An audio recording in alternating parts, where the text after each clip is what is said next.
The come dressed as the sick soul of Europe parties.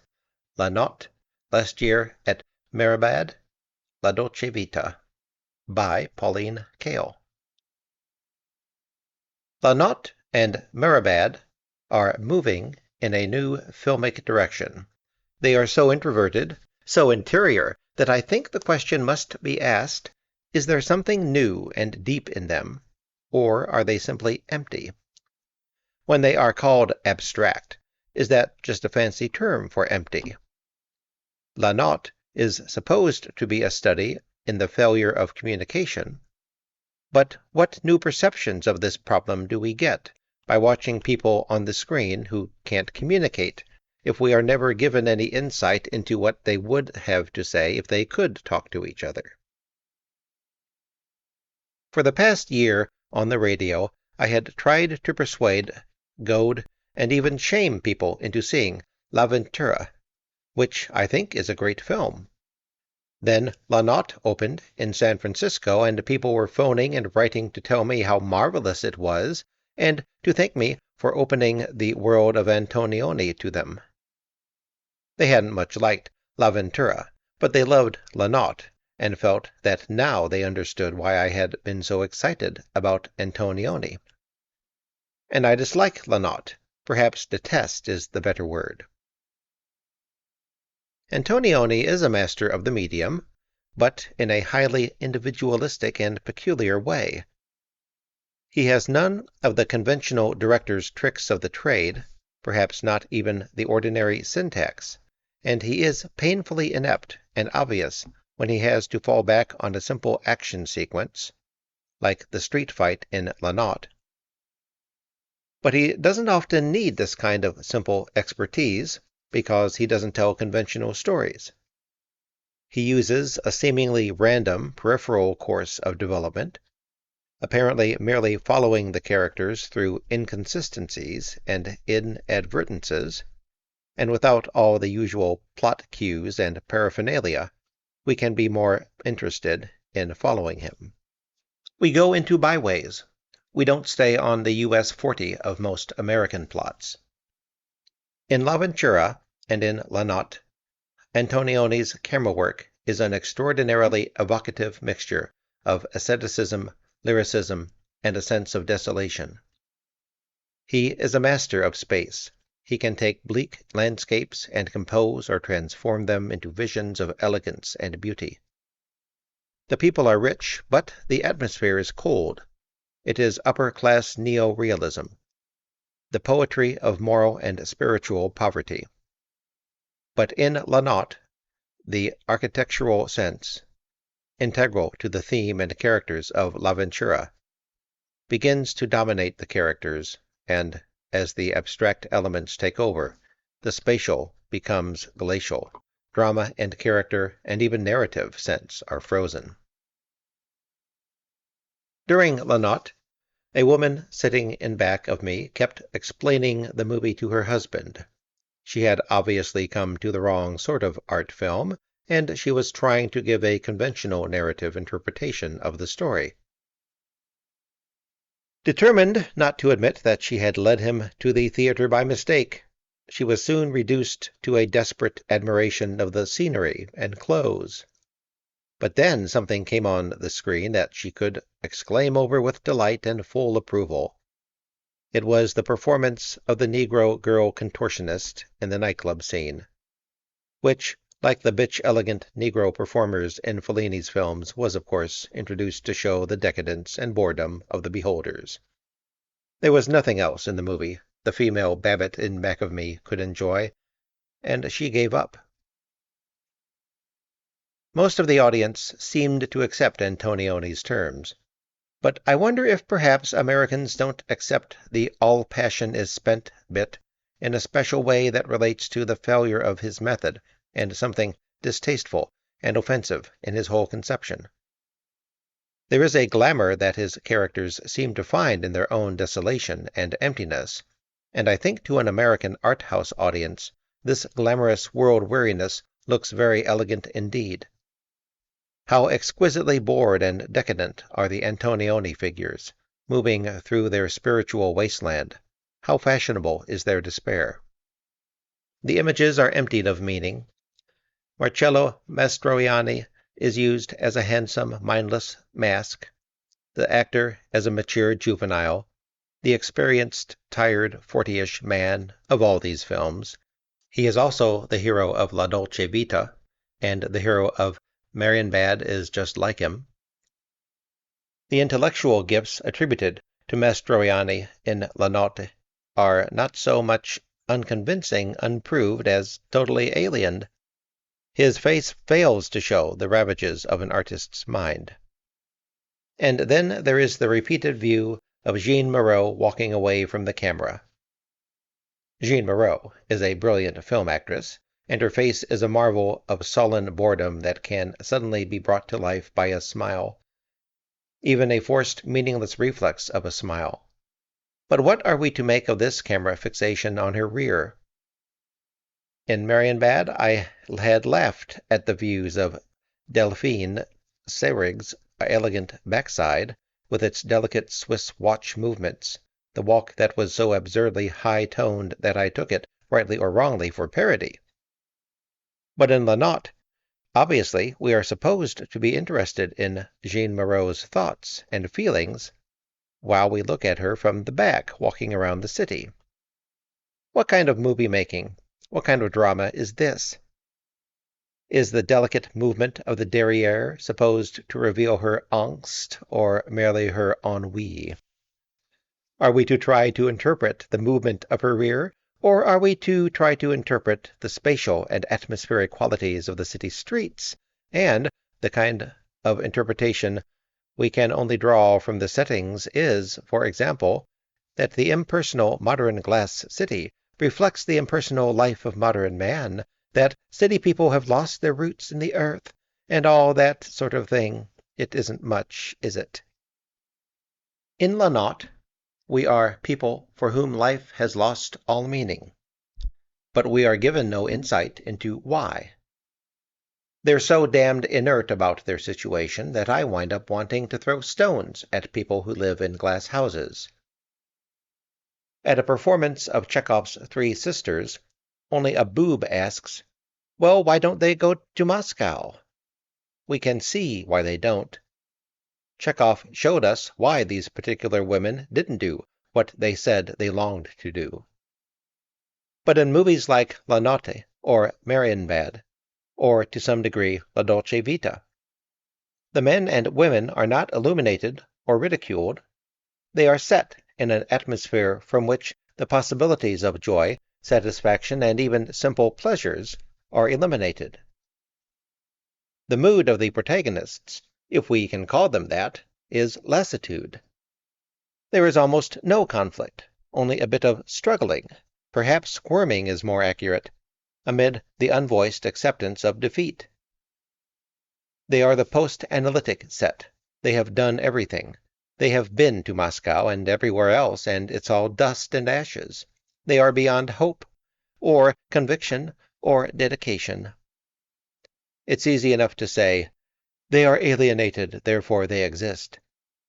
But unless we know what they are alienated from, their alienation is meaningless, an empty pose. And that is just what alienation is in these films, an empty pose. The figures are cardboard intellectuals. The middle-class view of sterile artists. Steiner's party from La Dolce Vita is still going on in La Notte, just as the gathering of bored aristocrats in La Dolce Vita is still going on in Marienbad. The characters in this group of films seem like pawns or puppets rather than characters. This, of course, is carried to the extreme in Marienbad of deliberately treating them as pawns. They have very little personality or individuality. They have no convincing existence.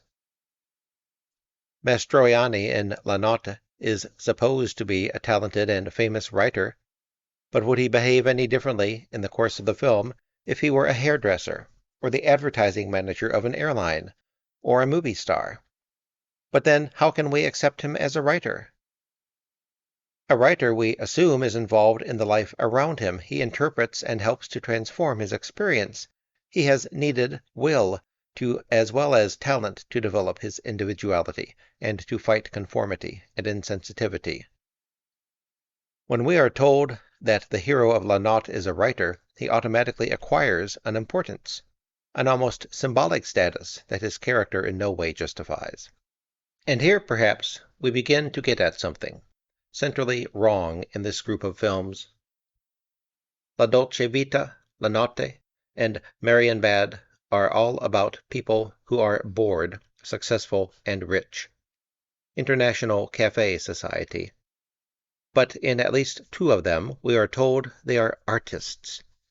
And because we know that artists embody and express their age, its soul, and its temper, we are led to believe that these silly mannequins represent the soul sickness, the failure of communication, the moral isolation of modern man.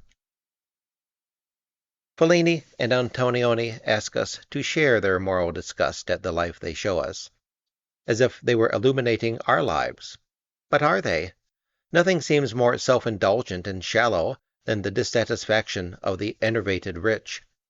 Nothing is easier to attack or expose.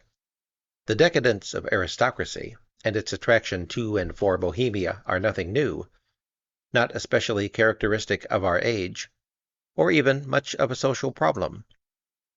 Unless we can recognize this barren way of life in ourselves, then all we are being asked to do is stare in horror at the decadent upper classes, a pastime as shallow as their own. They show us people walking in a dream, dead without even putting up a fight for life. It's as if there were nothing to fight for, as if no new experiences were possible. In La Notte, the wife goes back to where she and her husband used to go, reads him a letter to remind him how he used to feel. Like the nagging hypochondriacs who enjoy poor health, she has nothing to do but savor the dregs of old experiences as she wanders aimlessly in her melancholy. Well, what has defeated them all? I don't want to sound like a Doris Day character, the all-American middle-aged girl, but when I put the coffee on in the morning and let the dogs out, I don't think I feel more alienated than people who did the same things 100 years ago. I have heard that, at the graduate school level, Antonioni's endings are said to be very beautiful, even inspiring. That the shared hopelessness indicates that modern human experience need not be altogether downhill. That if you must make the best of a bad world, and that there is nobility and beauty in reining yourself in to the futility of life.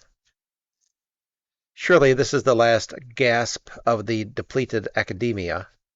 In the Notte, Antonioni has intentionally created a ghastly spectacle, two people sharing an empty life. The problem of interpretation is simply whether we can accept the meanings and overtones with which he surrounds this dead marriage. Is it so central and so symbolic that all these ornaments and icicles can be hung from it? I reject the terms of the film on commonplace grounds. Why the devil do they stay together? Why doesn't she leave him, if this is how she feels?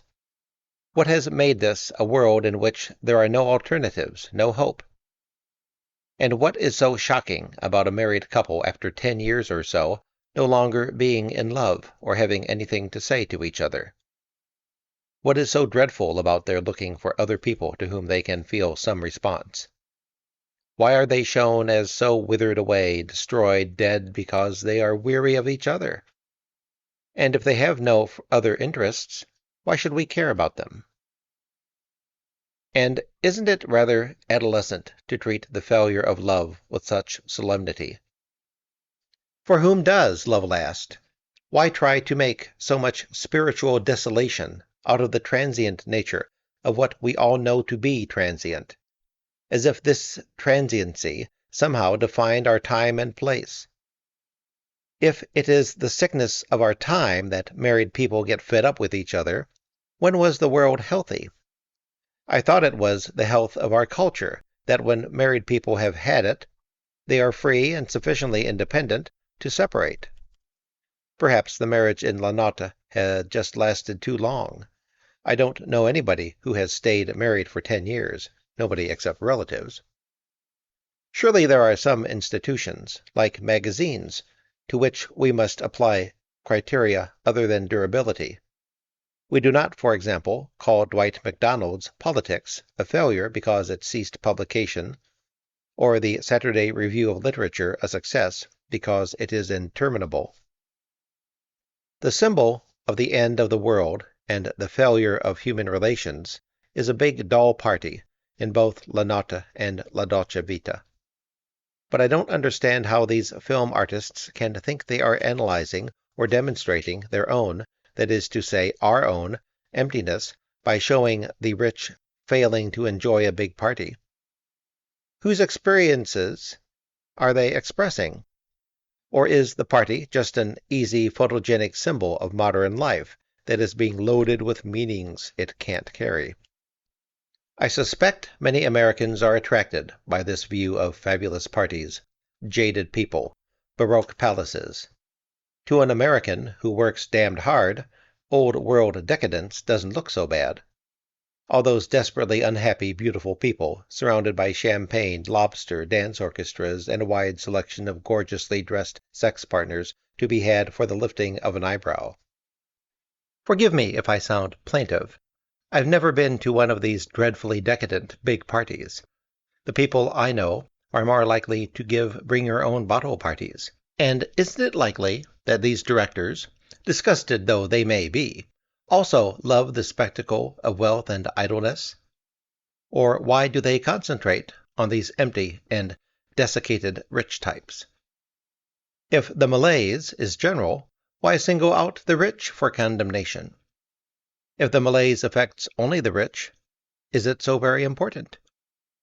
As usual, there is a false note in the moralist's voice. These movies are said to be true and important because this kind of high life has been observed. Gossip columnists assure us that they have been eyewitnesses. Do the people who read the gossip columns get so much vicarious pleasure that they think they're living it? Here we are in an age of increasing mechanization and dehumanization, with the trends horribly the same under both capitalism and socialism, with no relief in sight. And people go to Fellini's and Antonioni's Marxist Catholic Hollywood glamour parades, and come away carrying the banner that fornication is the evil of our times. And whom do these directors pick to symbolize the victims of materialism? The artists, just the ones who escape into freedom. I'll admit that I once knew an apparently bored artist, a famous composer born wealthy, who said to me, "The days are always 2 hours too long for me." I wanted to hit him with a poker, because the days are always too short for me, and I am always trying to prolong them by staying up half the night.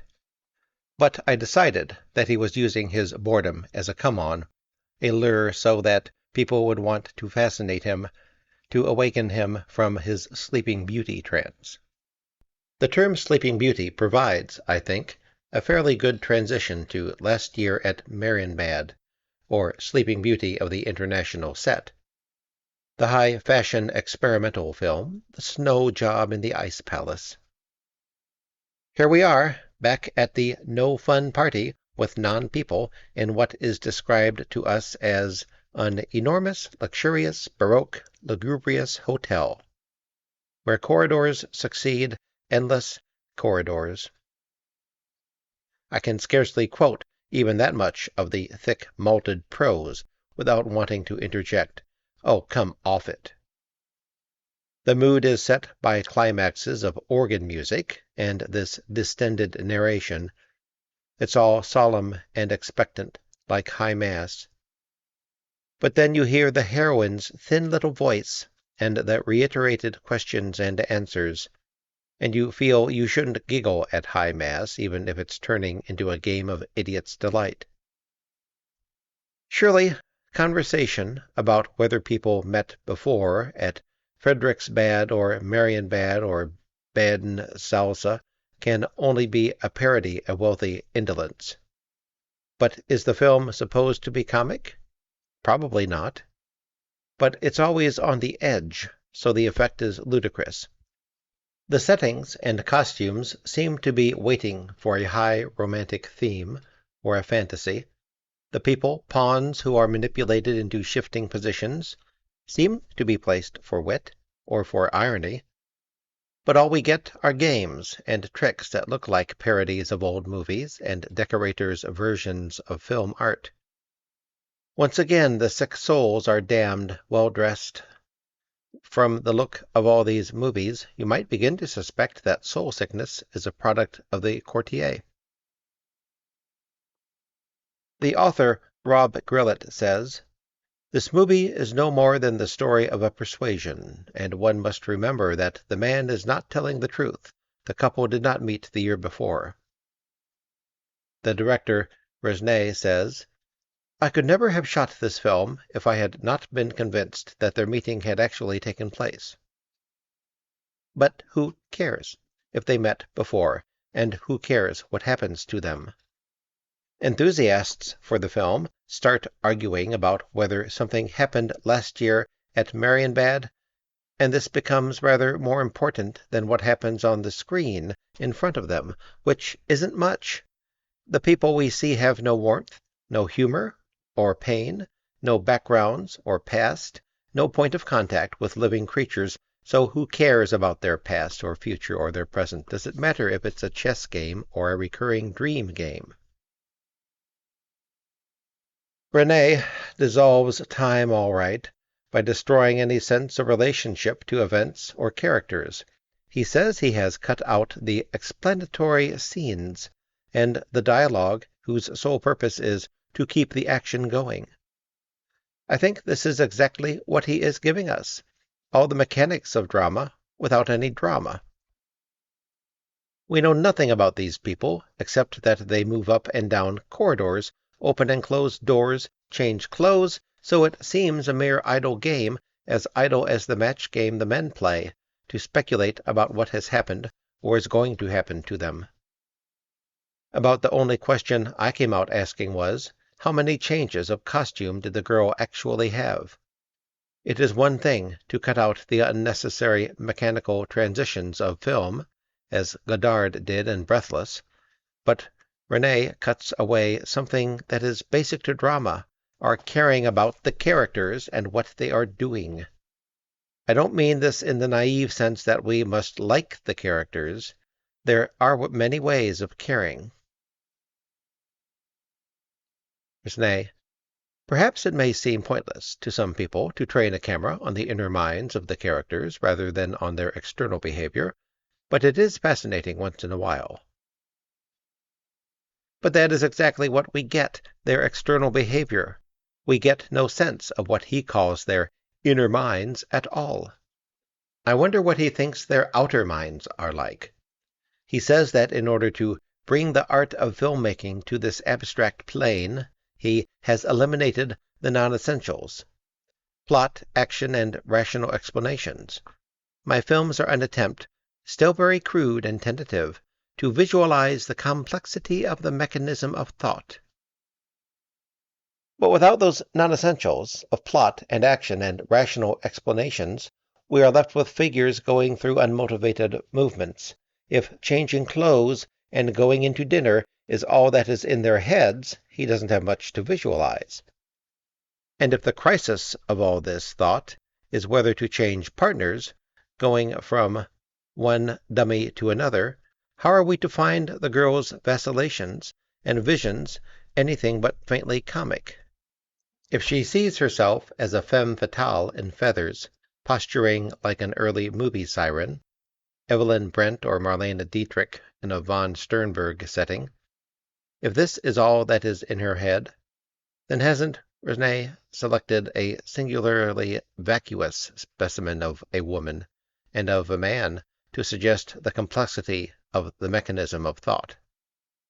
The international playgirl figure in La Notte, Monica Vitti, can be seen, rather like Delphine Seyrig, as a parody derived from Hollywood's glamour periods.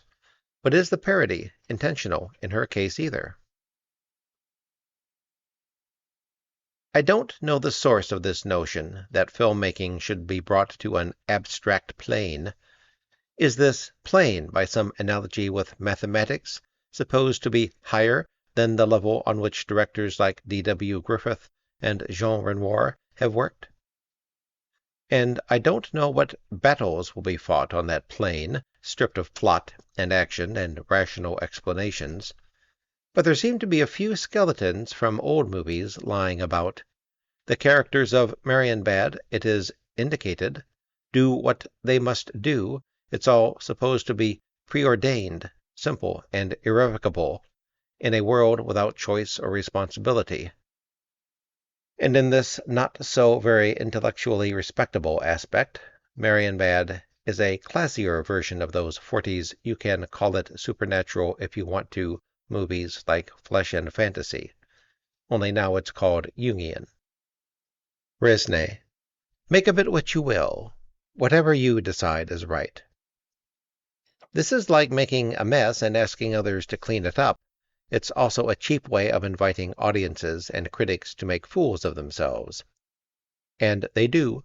They come up with solutions, like Marienbad is supposed to be interpreted like a Rorschach test. You are supposed to give it whatever meanings you wish. But a Rorschach test is a blot, an accident onto which you project your own problems and visions. It is the opposite of a work of art, which brings the artist's vision to you. And Marienbad, though it's silly, albeit at times amusing and pretty, is in no way an accidental blot. And whatever is there to decide about? A riddle that has no answer may seem deep if that's your turn of mind, or it may just seem silly and pointless. Did they meet before, or didn't they? It's rather like which twin has the Tony. You have to work hard to pretend it's a complicated metaphysical question. If you compose a riddle, and then say all solutions are right, then obviously there is no solution, and the interest must be in the complexity or charm or entertainment of the riddle and the ideas or meanings it suggests to you in its artfulness. And at this level, Marienbad is a mess. Or rather, it's a neat mess, and it's too heavy to be so lightweight. No wonder nobody remembers anything. If the days of the intervening year were all alike and all chopped into pieces like this hour and a half. The fragmentation of conventional chronology doesn't do more in this case than break up in bits and then arbitrarily repeat the externals of behavior. It has, however, the advantage of disguising the banality of the material by making it confusing, and as an extraordinary number of people take confusion for depth, even the embarrassingly paranoid Guns of the Trees may acquire a following now that Jonas Mekas has re-edited and refragmented it. Mustn't the movie be seen, if it is to be enjoyed, as an exercise in decor and romantic mystification? I was intrigued by the palaces and parts, and wanted to know where they were, who had built them, and for what purposes. I was interested in the specific material that Resnais was attempting to make unspecific. I enjoyed some of the images, an overexposed moment when the screen is flooded with light, dancers and game players who might be evocative of something or other if glimpsed just briefly or in the distance. But when this exercise goes on for an hour and a half, the figures abstracted from all living detail become as tiresome as shadow dancers. Lousy story, but great sets. The trouble with sets like this is, what possible story could be told in them? Robbe-Grillet and Resnais tell the audience to do the artist's work and inhabit the empty movie with life and meaning. This particular presumption, all too common in avant-garde film circles, can pass for new and daring and experimental in art houses, and those familiar with avant-garde film program notes, with their barmy premise that what can't be seen in the film is what makes the film important, will recognize Robbe-Grillet as the definitive classical practitioner of this genre. Quote, in Marienbad, The important phenomenon is always the basic lack of substance at the heart of this reality. In Marienbad, what is chimerical is last year. What happened, if something did happen once upon a time, constantly produces sort of a gap in the story. In Marienbad, at first we believe that there was no last year, and then we notice that last year has crept in everywhere. There you have it entirely. In the same way, we believe that there was no Marienbad, the place, that is, and then we realize we're at home there, from the beginning. The event refused by the young woman has, at the end, contaminated everything, so much so that she hasn't stopped struggling and believing she won the game, since she always refused all of it, and at the end she realizes that it's too late, that in the final analysis she has accepted everything. As if that were all true, although it might not be. But true and false no longer have any meaning. End quote. How's that again? Let's leave the Ice Palace and go down to Fellini's hotel in Hell, his gilded apocalypse. If Fellini meant it when he said his aim was to put a thermometer to a sick world, his method and subject matter make no sense. It's a waste of effort to stick a thermometer into a pest hole. It's like poking your head into a sack of fertilizer and then becoming indignant because you are covered with excrement.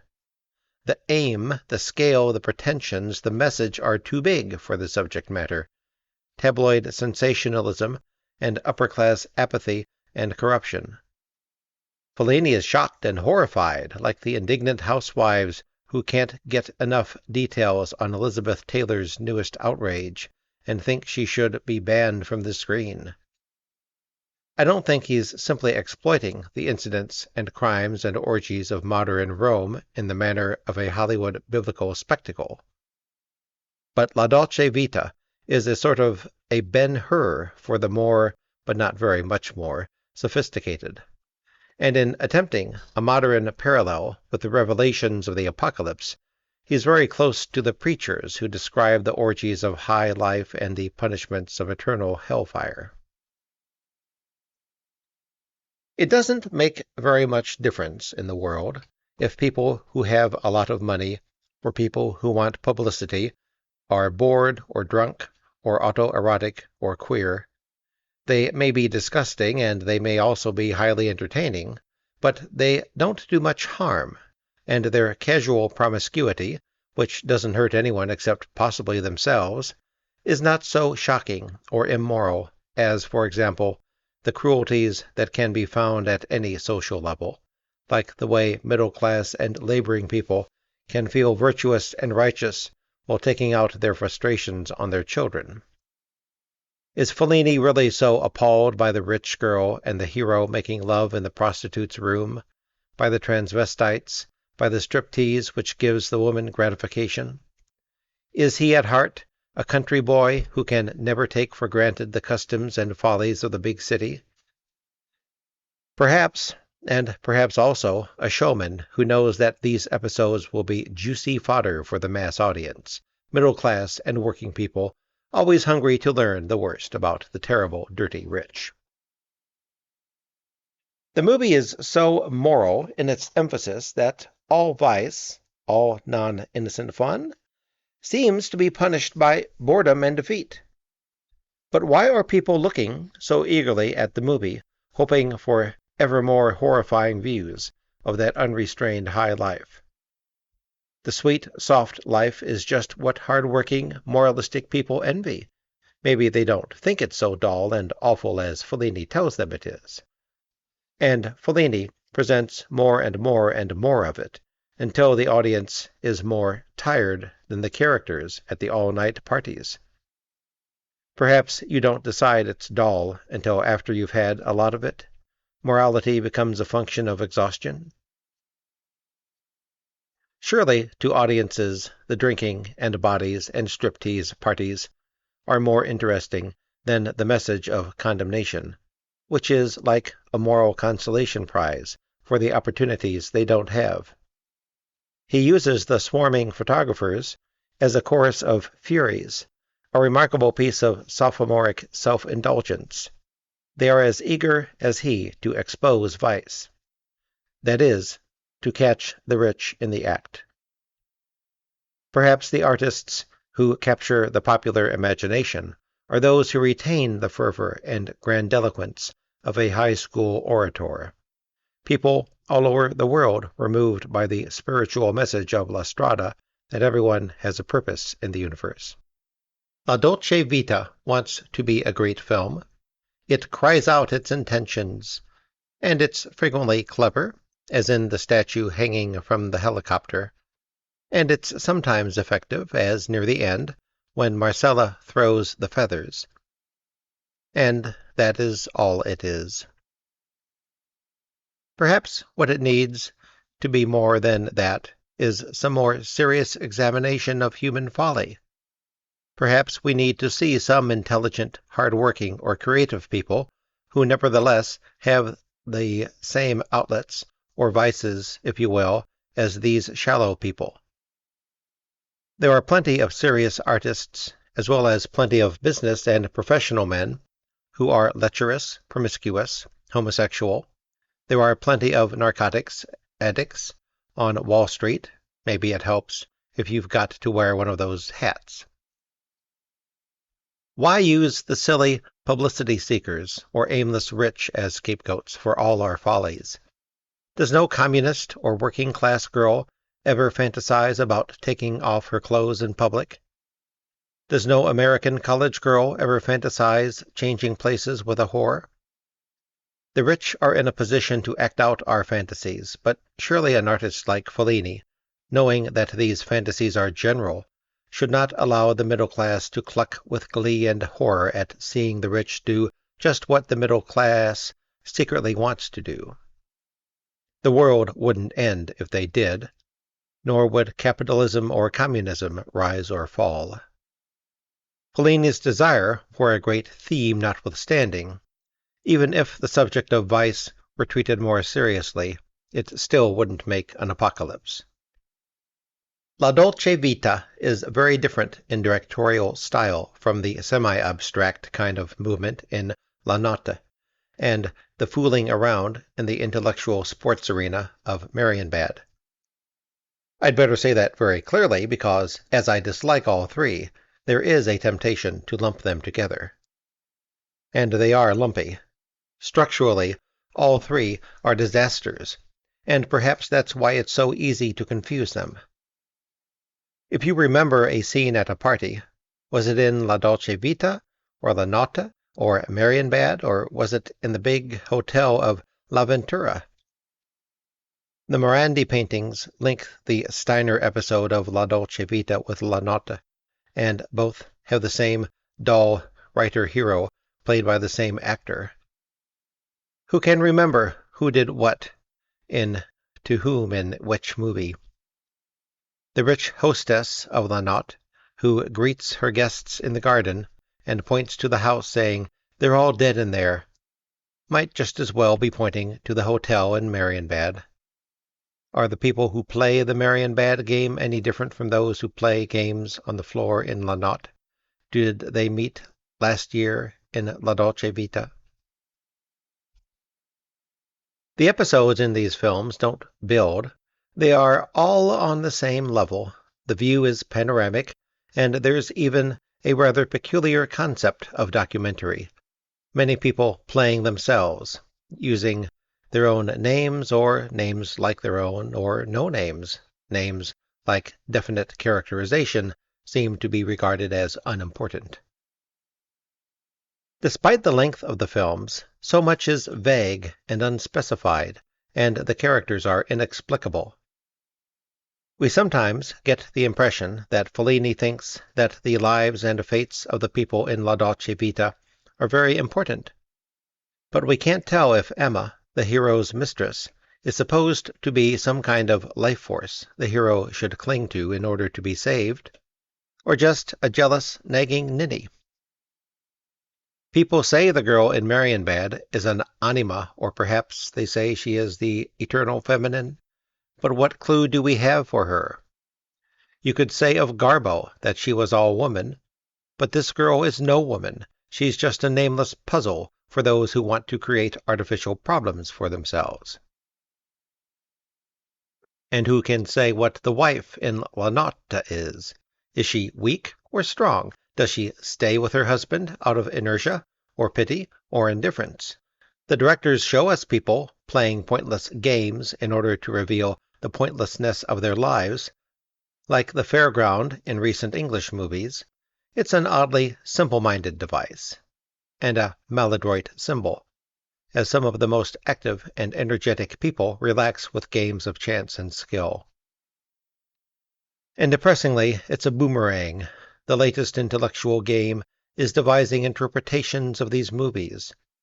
If it is all a dream, it is a bad dream.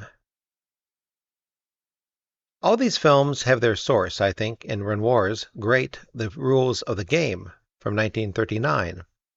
But how different his party was. It was a surreal fantasy, the culmination of the pursuit of love, a great chase, a great satirical comedy, a dance of death. The servants were as corrupt as the masters. And how different were the games, the shooting party in which almost all living creatures were the targets, and then the unplanned shooting party. But the themes were set, the old castle that seems to symbolize the remains of European civilization, and the guests with their weekend activities, sex and theatricals and games.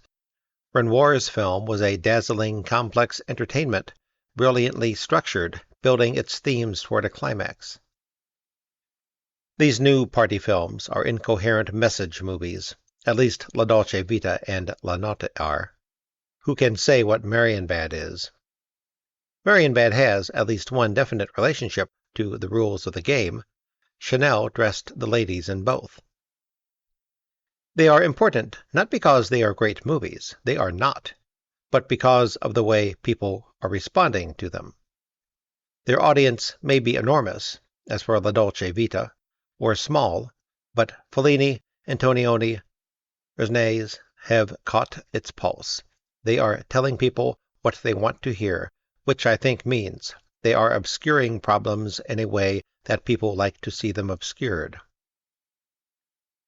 The message of La Dolce Vita, or La Notte, isn't very different from what they might hear in any church, but it looks different, and so they are being struck and moved by all sorts of profound ideas. Our lives are a living death. We have lost the capacity to act. We are losing the life force, and all that.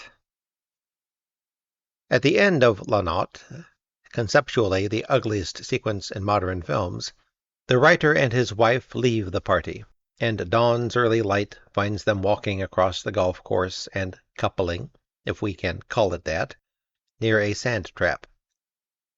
I couldn't resist subversive thoughts.